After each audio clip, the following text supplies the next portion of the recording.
Easement एक legal right होता है जो एक प्रॉपर्टी एंजॉय करती है दूसरी प्रॉपर्टी के थ्रू, और यहाँ पर हम ओनरशिप को ट्रांसफर नहीं करते हैं। इसका मतलब ईजमेंट के कॉन्ट्रैक्ट में दो लैंड होते हैं। एक होता है डोमिनेंट हेरिटेज, ये वो प्रॉपर्टी होती है जो राइट को एंजॉय करती है, और दूसरी प्रॉपर्टी यहाँ पर हमारे पास होती है सर्वेंट हेरिटेज, ये वो प्रॉपर्टी होती है जिसके थ्रू हम राइट को एक्सरसाइज करते हैं। अगर सिंपली हम समझे, दो प्रॉपर्टी हमारे पास है, एक है प्रॉपर्टी ए, दूसरी है हमारे पास प्रॉपर्टी बी, और यहाँ पर हम मानते हैं एक पब्लिक रोड है। अगर प्रॉपर्टी ए को पब्लिक रोड का एक्सेस चाहिए, इसको वो तभी मिलेगा जब इसको प्रॉपर्टी बी एक्सेस देगा। जब इसको प्रॉपर्टी बी एक्सेस देगा तो उस वक्त प्रॉपर्टी ए को बेनिफिट मिल जाएगा और ये बन जाएगी डोमिनेंट हेरिटेज, और प्रॉपर्टी बी जब इसको एक्सेस देगा, ये कुछ बर्डन्स को बेयर करेगा, ये उस वक्त बन जाएगी सर्वेंट हेरिटेज। ईजमेंट हम परमानेंट पीरियड ऑफ टाइम के लिए भी बना सकते हैं, टेम्पररी भी बना सकते हैं। यूजुअली हम ये स्पेसिफिक पर्पस के लिए बनाते हैं, जैसे right of way, access to light and air, drainage system के लिए बनाते हैं, वाटर सप्लाई के लिए बनाते हैं, या तो हम इसको एग्रीमेंट के थ्रू बनाते हैं या by the operation of law. Essential elements of easement अगर देखें, पहले इसमें दो प्रॉपर्टी होती है, एक होता है डोमिनेंट हेरिटेज, दूसरा होता है सर्वेंट हेरिटेज, और इन दो प्रॉपर्टियों के दो ओनर होते हैं, एक होता है डोमिनेंट ओनर, दूसरा होता है सर्वेंट ओनर। अगर इनका सेम ओनर होता है तो उस वक्त हम ईजमेंट का एग्रीमेंट नहीं बना सकते, और जब भी हम ईजमेंट का एग्रीमेंट बनाते हैं उसकी वजह से बेनिफिट प्रॉपर्टी को मिलता है, ना कि प्रॉपर्टी के ओनर को। और जो ये बेनिफिट होता है ये लिमिटेड होता है, जैसे किसी पर्टिकुलर काम के लिए, जैसे ड्रेनेज के लिए, वाटर सप्लाई के लिए, रास्ते के लिए, उन चीजों के लिए हम ईजमेंट बनाते हैं।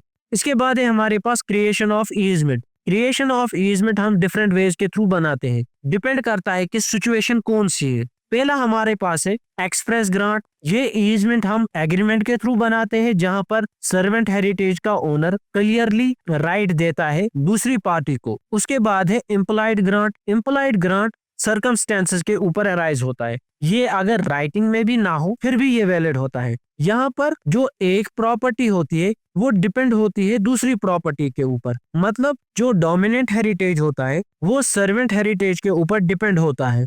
उसके बाद है प्रिस्क्रिप्टिव ईजमेंट। ये ईजमेंट अराइज होता है जब dominant heritage continuously and peacefully use करता है सर्वेंट हेरिटेज को for a particular period of time, जैसे 10 साल 20 साल तक वो उसको यूज करता है, और यहाँ पर सर्वेंट हेरिटेज ने कोई भी परमिशन नहीं दी होती है। और जो ये डोमिनेंट हेरिटेज यहाँ पर राइट यूज करता है ये विजिबल होता है और ये लॉफुल होता है, यहाँ पर ये प्रिस्क्रिप्टिव ईजमेंट के थ्रू बन जाता है।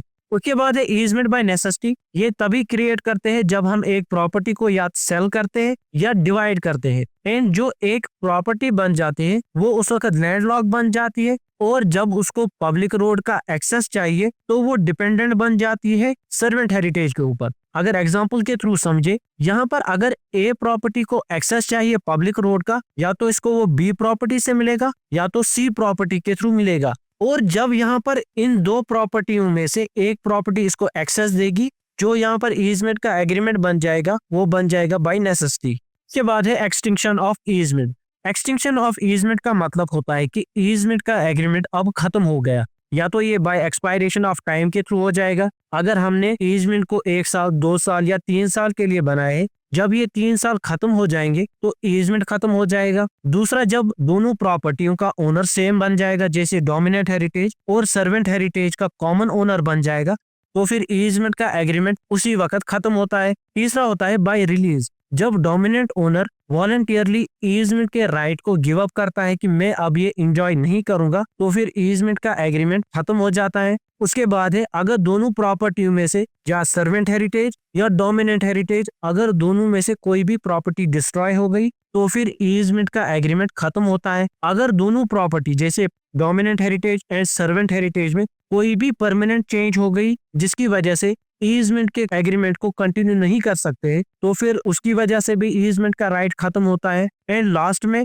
Bye non enjoyment. जब डोमिनेंट हेरिटेज का ओनर उस ईजमेंट के राइट को एक्सरसाइज नहीं करता है, जैसे 10 साल के लिए 20 साल के लिए, तो उसके बाद ईजमेंट का राइट खत्म हो जाता है। इसमें हमारे पास 2 केस लॉज है। पहला है M Rao versus Narasimha Swamy. Supreme Court of India ने इसमें क्लियरली कहा कि जो ईजमेंट का राइट है ये अटैच होता है डोमिनेंट हेरिटेज के साथ, ये पर्सन के साथ अटैच नहीं होता है।